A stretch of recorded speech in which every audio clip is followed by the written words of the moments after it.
Qala Imam Ibn Athaillah As-Sakandari rahimahullah ta'ala nafa'ana Allahu bihi wa bi ulumihi wa bi ulumi masyaikhihi wa talamidatihi fid daraini amin ila anqal la yukhafu 'alaika an taltabisat turuku 'alaika wa innama yukhafu 'alaika min ghalabatil hawa 'alaika. Pengamatan seorang ahlinya dalam ilmu kesehatan jasad namanya dokter. Imam Ibn Athaillah As-Sakandari dokter batin, murabbi yang sesungguhnya, ngerti penyakit-penyakit yang bisa saja dijangkit oleh para pencari ridho Allah. Beliau sampaikan la yukhafu 'alaika, enggak dikhawatirkan kepadamu. Ngajinya rajin, pinter juga cerdas. Antal tabisat turuku 'alaika, tidak dikhawatirkan kepada atasmu itu kalau kamu itu bingung tentang jalan yang benar sama yang batil. Kesalahan dan kebenaran enggak akan rancuh bagimu. Artinya orang mudah mengetahui yang benar itu sangat mudah. Dan mematuhi kebenaran juga sangat mudah, enggak rancuh. Turuk sini macam-macam maknanya. Turuk ini adalah jalan kebenaran, jalan kebatilan. Turuk ini bisa saja maknanya adalah juga turuk thariqah, jalan menuju kepada Allah, berguru thariqah. Bisa madhab, bisa pemahaman. Nah, dari masa ke masa, kisah perbedaan itu sudah ada. Dan gak akan jadi masalah bagi orang yang hatinya benar. Kita mulai dari perbedaan pemahaman para ulama tentang firman Allah, hadis-hadis Nabi, sampai memunculkan perbedaan pendapat. Lihat, jika perbedaan pendapat itu thariqah, cara Imam Syafi'i memahami satu teks, menghasilkan satu hukum. Imam Malik menghasilkan satu hukum. Tapi hukumnya berbeda, ayatnya sama. Teksnya sama. Tapi Imam Malik melihat meninjau dari sisi tertentu, Imam Syafi'i melihat dari sisi tertentu, menghasilkan buah pemahaman hukum yang berbeda. Lihat, perbedaan semacam ini nggak ada masalah di kalangan orang-orang ikhlas. Nggak ada masalah, nggak akan menjadikan rancuh di antara mereka. Dan ini terbukti. Imam Syafi'i berbeda banyak dengan gurunya Imam Malik. Imam Malik gurunya. Dan begitu kagumnya Imam Malik dengan kecerdasan Imam Syafi'i. Wong datang belajar sudah menghafal kitabnya Imam Malik. Imam Malik punya kitab Muwatta. Imam Syafi'i mau belajar tuh nggak ngomong mau belajar Muwatta. Imam Malik saya mau belajar, saya sudah menghafal kitabmu. Gitu. Maka Imam Malik sangat menghargai Imam Syafi'i. Melihat Imam Syafi'i ini bakal orang besar, dia hebat. Dididik oleh Imam Malik sampai menjadi orang alim, mujtahid mutlak sama kayak Imam Malik. Terjadi perbedaan banyak, termasuk di antara masalah membatalkan wudu, kemudian masalah yang lainnya, masalah jual beli, tentang khiyar, tentang banyak perbedaan antara Imam Malik dengan Imam Syafi'i radhiyallahu ta'ala anhu. Tapi apakah cinta di antara mereka menjadi hilang? Oh tidak, saling menghargai. Sampai wafat pun masih cintanya luar biasa. Imam Ahmad bin Hanbal lihat muridnya Imam Syafi'i. Imam Syafi'i dengan Muhammad bin Hasan. Sampai Imam Syafi'i tidak ketemu Imam Abu Hanifah. Karena Imam Abu Hanifah wafat, Imam Syafi'i baru lahir. Muhammad bin Hasan Asy-Syaibani, Abu Yusuf, yang ketemu Imam Syafi'i. Hubungan baik, nggak ada masalah. Abu Yusuf tidak kunut, Imam Syafi'i kunut. Apakah berantem? Ini orang akhir zaman saja mengatakan bid'ah, yang kunut sini dan bid'ah. Ini orang aneh banget hari ini. Makanya bagi orang ikhlas perbedaan seperti itu akan tidak menjadi sebab permusuhan. Imam Syafi'i sangat menghargai Muhammad bin Hasan Asy-Syaibani, muridnya Imam Abu Hanifah. Imam Syafi'i sangat menghargai Abu Yusuf, muridnya Imam Abu Hanifah. Imam Syafi'i sangat menghargai Imam Malik, gurunya. Imam Malik sangat menghargai Imam Syafi'i. Imam Syafi'i sangat menghormati Imam Ahmad bin Hanbal. Cinta terbangun di atas mereka. Ini urusan pemahaman. Jadi urusan kunut tidak kunut sudah ada dari dulu. Dan Imam Syafi'i menghargai, pernah suatu ketika Imam Syafi'i ke tempatnya Imam Abu Hanifah, tidak kunut menghargai Imam Abu Hanifah. Tapi tetap prinsipnya kunut adalah sunnah menurut mazhab imam, menurut Imam Syafi'i. Bahkan sunnah yang sangat dikukuhkan min ab'adis shalah. Apakah setelah itu Muhammad bin Hasan Syaibani atau Abu Yusuf lalu marah dengan Imam Syafi'i? Oh enggak. Karena mereka mengerti cara pemahamannya, punya manhaj, punya cara. Tidak ada masalah dia. Batal wudu, tidak batal wudu, selesai, tidak ada masalah. Karena kita mazhab Syafi'i, kita katakan batal wudu. Tidak usah dicaci maki dan diolok, membodohkan Imam Syafi'i. Imam Syafi'i tidak ngerti hadis. Sampai qalilul bid'ati fil hadis, sampai begitu hebat jadi orang yang mengatakan. Imam Syafi'i itu mengatakan wudu itu mengatakan batal wudu bersentuhan perempuan karena lemah ilmu hadisnya. Kurang ajar Imam Syafi'i begitu kan. Padahal Imam Ahmad bin Hanbal sendiri muridnya Imam Syafi'i tidak pernah ngomong begitu. Ini orang akhir zaman seolah-olah lebih hebat dari Imam Ahmad bin Hanbal. Ini loh yang ditakutkan oleh Ibn Atha al-Sakandari. Perbedaan itu nggak akan jadi masalah bagi orang yang tulus tapi mengikuti hawa nafsu. Katakan. Walinna ma yukhafu 'alaika, dikhawatirkan atasmu itu apa? Ghalabatul hawa, dikuasai oleh hawa nafsumu. Dikuasai oleh hawa nafsu, akhir yang terjadi pertentangan. Bahkan kalau sudah dikuasai hawa nafsu, tidak hanya antar madhab, di dalam satu madhab pun bisa berantem. Bahthul masail, banting kitab, caci maki, olok-olokan. Pendidikan dari siapa itu? Imam Syafi'i kalau berdiskusi, diskusi berharap yakin yang dibawa oleh Imam, yang yakin yang difahami oleh Imam Syafi'i adalah benar. Tapi kadang terlintas semoga kebenaran ada di lawanku sehingga aku bisa tambah ilmu satu. Yang diomongkan oleh lawanku salah tapi mungkin saja itu benar. Yang aku omongkan adalah benar tapi bisa jadi itu salah. Itu kan pendapat saya. Tidak mudah merendahkan orang lain. Sekarang ini satu madhab saja sudah caci maki gara-gara Nawawi, Rafi'i, kemudian Ibnu Hajar, Romli caci maki olok-olokan. Tapi kalau semua ini perbedaan-perbedaan seperti ini terjadi pada orang yang punya ketulusan, akan mudah. Tidak akan menjadi sebuah bencana. Bahkan justru penghargaan yang dihadirkan. Perbedaan-perbedaan itu. Ini adalah dalam dunia fikih. Di dalam dunia tarekah tasawuf ini, mestinya inilah imamnya dalam hal ini. Ini antara tarekah dengan tarekah itu sombong-sombongan. Tarekah yang paling benar tarekah saya. Ini yang paling benar syaratnya. Yang lain adalah enggak benar syaratnya. Waduh. Ente ngapain ikut tarekah sana? Ikut saya saja. Yang paling benar tarekah saya. Ada Qadiriyah, Naksabandiyah, ada Rifa'iyah, ada Tijaniyah, ada macam-macam. Semuanya sombong-sombongan, kacau ini. Tapi kalau ashabu tarekah yang mereka ulama-ulama itu sendiri, kalau seandainya bertemu, sebab tidak saling bertemu antara Imam Rifa'i dan Sayyid Abdul Jalani, nggak saling bertemu. Syekh Ba'uddin Naksabandi tidak saling bertemu, nggak saling bertemu. Kalau seandainya saling bertemu, niscaya saling menghormati mereka. Ini gara-gara bertorekoh saja. Ini babnya tasawuf hari ini sudah mulai sombong-sombongan.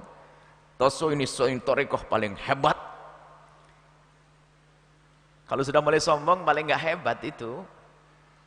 Kenapa begitu? Hawa nafsu. Dari mana munculnya hawa nafsu? Seneng pangkat, pengen jamaahnya paling banyak, tarekoh terbesar, jamaah terbesar, pengikut terbesar, majelis terbesar. Aduh. Hawa yang ditakutkan Ibn Atha al-Sakandari hawa. Ini sifatnya kolektif jama'i. Kelompok begitu, pribadi pun juga bermasalah. Maka saya ingat nasihat sederhana dari guru mulia bahwasanya kalau engkau ingin mengambil fatwa ulama 1, 2, 3, 4, pilihanmu tidak akan salah asalkan satu hal yang harus kau lakukan, keluarkan hawa nafsumu dari pilihan tersebut. Tapi kalau hawa nafsu sudah masuk nggak bisa. Kita sudah ngerti kok, misalnya calonmu, ini yang pernah saya sampaikan, saya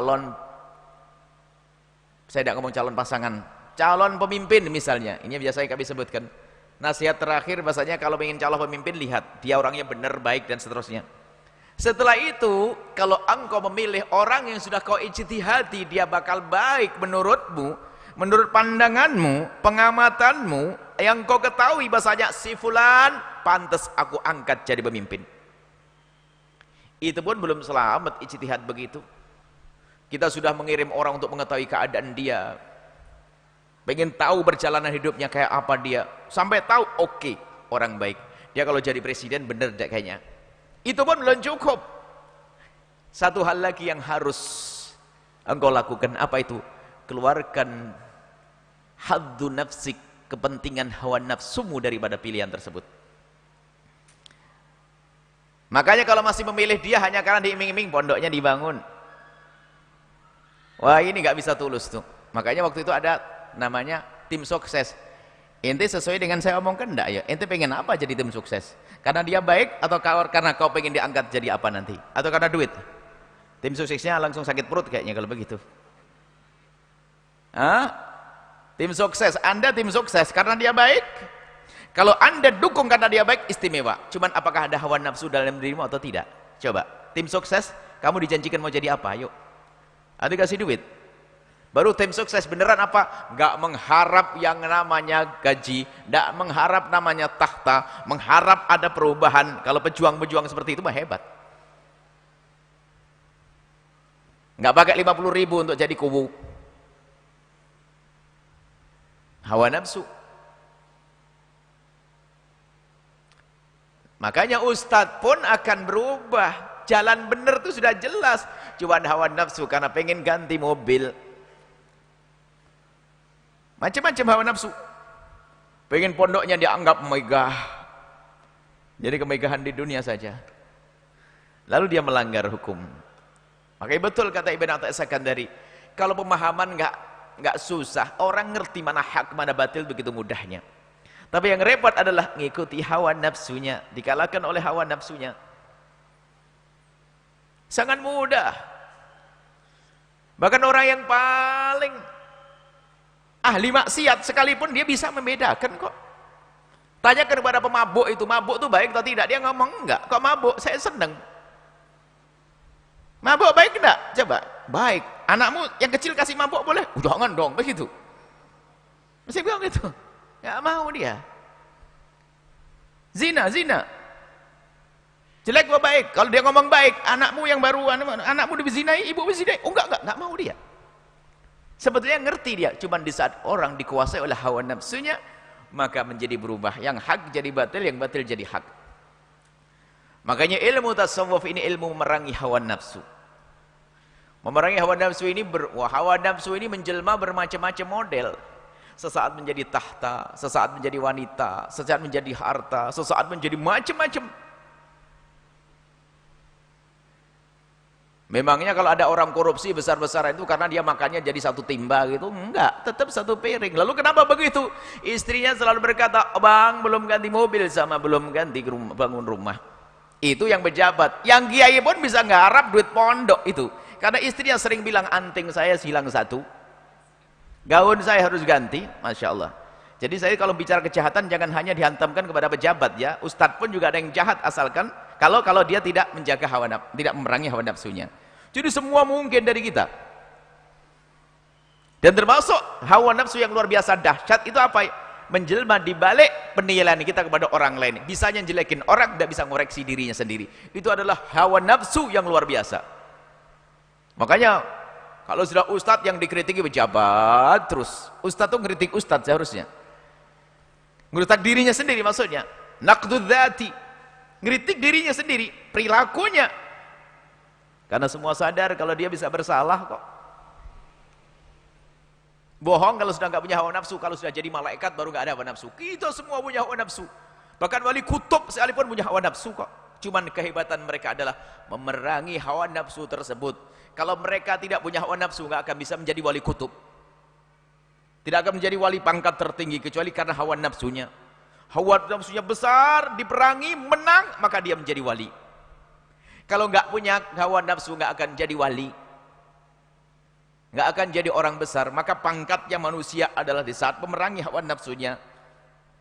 Di saat dia bisa memerangi hawa nafsunya, maka dia akan melambung tinggi, melampaui malaikat. Di saat dia ditundukkan oleh hawa nafsunya, maka dia lebih rendah dari binatang. Makanya ini waspada tentang hawa nafsu yang ada dalam diri kita sendiri. Imam Ghazali dalam kitab Minhajul Abidinnya membahas tentang begitu peliknya, begitu halusnya hawa nafsu. Dan ini bisa merusak pemikiran seorang faqih sehingga fatwanya menjadi fatwa yang merusak. Juru dakwah hawa nafsu bukan membela Allah, membela kelompoknya sendiri, membela dirinya sendiri. Sehingga dia bukan menebarkan kebaikan. Sebab kalau benar dari Allah akan selalu menjadi sebab kebaikan. Akan menebarkan kerusakan di muka bumi. Kenapa? Diikuti oleh hawa nafsunya. Baik, kata Ibn Athaillah, aku tidak dikhawatirkan atasmu jika dengan banyaknya jalan-jalan kebenaran tidak akan bikin dirimu bingung. Enggak. Madhab-madhab, pemikiran-pemikiran enggak akan bikin bingung dirimu.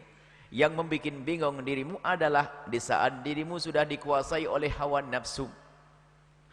Bahkan seorang alim sekalipun yang sangat ditakuti oleh baginda Nabi melebihi daripada takutnya manusia Nabi kepada Dajjal. Inna akhwafa ma akhafu ala ummati. Ada hal yang lebih aku takuti atau ditakuti terjadi pada umatku melebihi daripada Dajjal. Dajjal itu bagaimana? Bayangkan dulu tentang Dajjal. Dajjal itu manusia, tapi dia punya kekuatan supra, di luar kekuatan. Dia kalau bilang ada pohon, pohon tumbuh berbuah, langsung buah. Hujan turun. Ini orang pengen, wah pasir jadi beras, jadi gula pasir beneran, duit. Mati hidup lagi, hidup. Hebat. Sampai orang mengatakan Dajjal itu Tuhan. Karena apa? Yang mati pun dibangunkan hidup. Sakit apapun lihat, orang buta diusap matanya sembuh. Godaannya itu fitnatul Dajjal. Hebat seperti itu. Cuman ahli iman ngerti, ahli iman faham Dajjal. Kamu ngaku Tuhan, matamu aja sebelah nggak beres-beres, kan gitu ya. Orang beriman mah tahu. Tapi lihat fitnahnya Dajjal semacam itu masih kalah dengan fitnahnya seorang alim ulama'nya Nabi, ulama yang ngaku umat Nabi Muhammad, tapi dia tidak punya hati yang kenal Allah. Wah, ini merusak agama. Kenapa? Pakai label Allah dan Rasulnya, pakai atas nama Islam, atas nama Nabi Muhammad untuk membuat kerusakan di muka bumi. Kalau membuat kerusakan atas nama perampok, orang mudah mencermati dan mudah menghindar. Tapi membuat kerusakan atas nama agama di hati umat. Apalagi kalau sudah semakin besar gelar yang dipakai. Seorang alim yang punya nama, punya Masya Allah pengaruh. Wah ini setan paling senang dengan manusia semacam ini. Ini bisa menjadi orang yang lebih serem daripada Dajjal yang sesungguhnya. Punya fatwa merusak, kebijakan merusak. Tidak perlu Anda mencari orangnya, tapi hendaknya kita semua yang waspada. Kita sering sibuk mencari siapa dan siapa. Itu penyakit kita lagi, hawa nafsu juga. Maksudnya kalau Anda lagi belajar menuntut ilmu, hati-hati jangan jadi Dajjal kayak begini. Yang ustadz ayo waspada, yang ngomong juga begitu. Ada ulama ulama yang memang hidupnya adalah untuk dunia, bukan mencari ridho Allah dan bukan mencari surga, bukan mencari kebaikan untuk umat, tapi kebaikan untuk dirinya sendiri. Baik. Nah, ini hawa nafsu ini yang luar biasa. Makanya memerangi hawa nafsu ini adalah tahu diri. Contoh saja, dengki itu kan urusannya serangan jantung itu. Dengan penyakit ngiri, serangan hati. Cuman ngiri ini adalah babnya beda-beda. Kalau berdagang ngiri sama pedagang, kan begitu. Berdagang kalau sama ustadz bisa kerja sama. Jual di majelisnya atau ustadznya dapat duit, bisa kerja sama-sama jelek misalnya. Tapi yang harus kita pahami, ngiri itu sesuai dengan tingkatannya. Makanya pedagang dengan pedagang, pegawai sama pegawai rebutan pengen jadi kepala, ustadz sama ustadz ngirinya begitu, kelasnya ustadz sama ustadz. Makanya ada ustadz sebelah bukan majelis marah, ustadz kelasnya sama ustadz, sampai dikatakan la hasada ka hasadil ulama. Tidak ada hasud seperti hasudnya ulama. Kalau sudah ulama punya hasud, merusak. Makanya diajak Ibn Athaillah Sakandari, yang diajak ngomong oleh Ibn Athaillah Sakandari ini kelas ilmu, yang sudah paham turuk, ngerti mana ini, mana baik, mana benar, mana harus ikuti, tahu, tapi kadang lebih mengikuti hawa nafsunya. Mari kita semua belajar memerangi hawa nafsu. Kalau sudah orang memerangi hawa nafsu, kalau ada orang dikalahkan oleh hawa nafsunya, tidak memerangi hawa nafsunya, lihat dia luar biasa kejahatannya. Yang dimusuhi bukan siapa-siapa. Kadang yang jadikan musuh siapa? Saudaranya sendiri, rebutan waris gak beres-beres. Padahal kalau urusan ibadahnya dia nomor satu. Tahajud gak pernah putus, puasa Senin Kemis jalan terus, solawatannya sehari 5.000 kali, umrohnya sebulan sekali. Tapi setan tepuk tangan, kau ngerebut baris saudaramu, hawa nafsu. Maka mari kita mengorek-ngorek diri kita sendiri. Orang lain nggak tahu.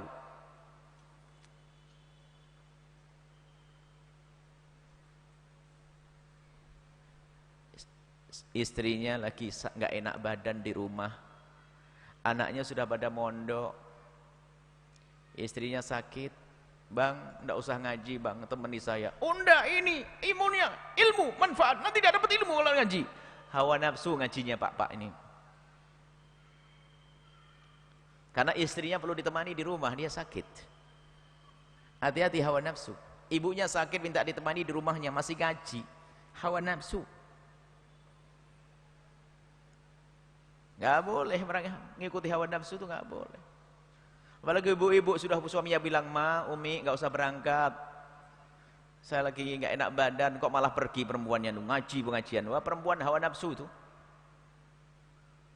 harus dibahas semuanya ini kayak satu-satu, biar tidak ngerjakan sesuatu dengan hawa nafsu. Sudah tahu utangnya jatuh tempo malah sedekah, hawa nafsu. Belum bayar zakat, sedekah, hawa nafsu. Kan Buya yang selalu menyeru sedekah, sedekah Buya, sedekah, sedekah. Saya ingin dengar omongan Buya ini, hawa nafsu. Nah ini hati-hati, saya harus bawa ke sini. Jangan-jangan nanti saya setiap akhir majelis ngomong infak ini. Kalau utangmu jatuh tempo, bayar utangmu. Kalau zakat belum kau beresi, bayar zakatmu. Jangan berpikir untuk membangun pondok pesantren kalau masih urusan waris dengan saudaramu, beresin dulu biar selamat. Jangan bicara tentang sedekah kalau usahamu masih haram, beresin dulu. Jangan masuk hawa nafsu. Kan dia sudah tahu, ih haram kerjaan saya. Terus, ya saya haram, cuman saya pengen sedekah. Hawa nafsu. Nah kan betul, jalannya mah jelas. Cuman kalah sama hawa nafsunya. Hawa nafsunya pakai bungkus yang bagus. Sedekah untuk masjid, sedekah untuk pondok. Ayo, bagus enggak? Bagus. Setan tepuk tangan, enggak dapat pahala. Seperti yang ditanyakan di sini, ada orang sedekah dari hasil korupsi, kan begitu? Dari barang haram disedekahkan itu, sama kayak tadi babnya, maaf, wudhu dengan air kencing. Gimana hasilnya? Ya nggak bisa suci. Maka jangan mikir sedekah memang. Jangan mikir sedekah dulu kalau kerjaanmu masih haram, beresin dulu keharamanmu baru nanti sedekah. Sedekahmu sunnah, menjauhi haram wajib, dahulukan wajibnya, jangan berburu sunnah. Banyak ini kalau mau dibahas tuh banyak. Semoga yang kena itu tambah cinta ke majelis ini karena dikasih hadiah ini. Enggak boleh kita ngudi hawa nafsu. Semua dari. Baik, ini yang ditakutkan oleh Ibn Athaillah Sakandari, kita sering ikuti hawa nafsu. Hawa nafsu. Kalau masalah jalan sangat jelas. Ini jalan kebaikan, ini jalan kebatilan sangat jelas. Perbedaan ulama sudah biasa kita dengar. Akan tapi kalau sudah orang dikuasai hawa nafsu, subhanallah, habis rusak semuanya. Dikatakan nafsu ammarah bisu, selalu mengajak kepada kejelekan, dan mengajaknya kepada kejelekan kadang dibungkus dengan kebaikan, ujungnya kejelekan. Itu yang paling serem lagi hawa nafsunya. Musuh itu kalau di luar mah enteng, kita tahu, kita bisa menjaganya. Tapi yang paling repot musuh dalam dirimu sendiri. Kalau dalam bahasa musuh dalam selimut kan repot. Musuh dalam dirimu sendiri.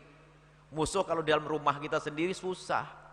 Maling itu kalau dari luar mah enak, tutup pintu, kunci, beres. Tapi maling dalam rumah repot. Tahu kapan kita tidur, kapan bangun, kapan pergi kita datang, kapan kita datang. Mereka bisa mengambil sewaktu-waktu.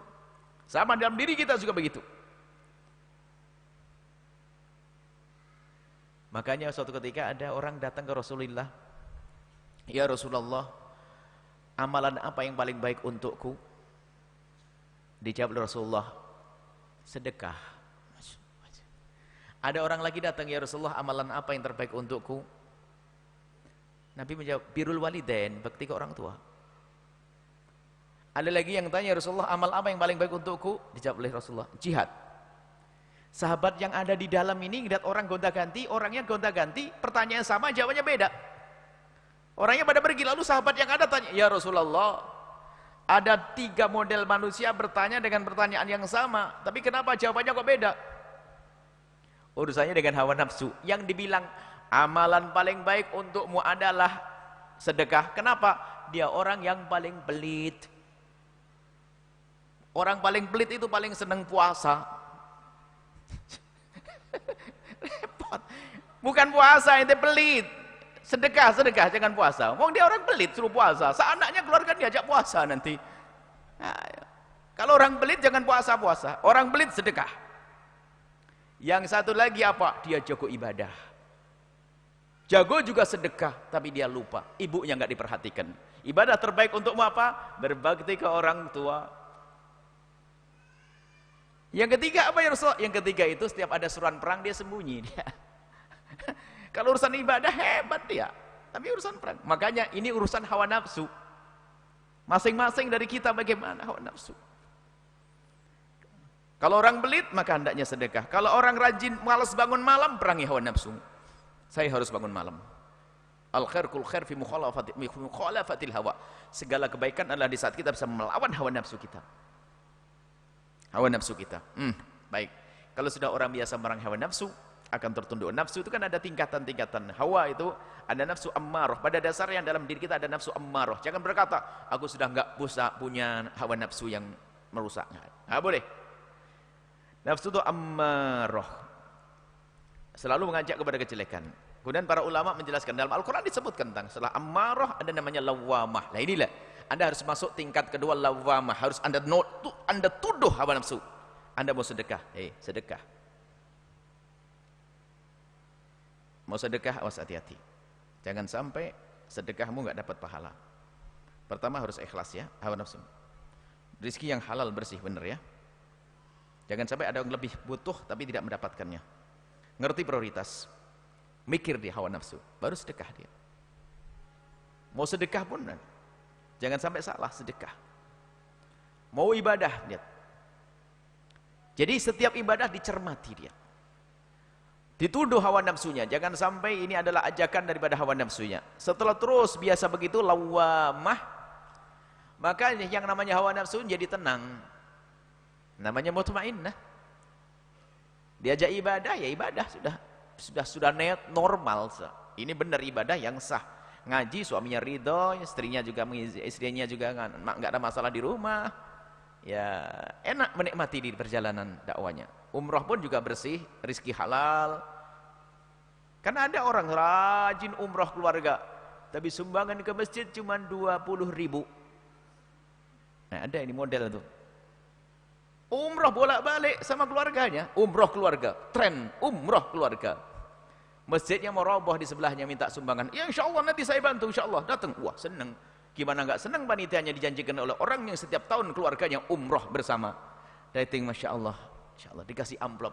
Nanti buka di pondok sana aja ya.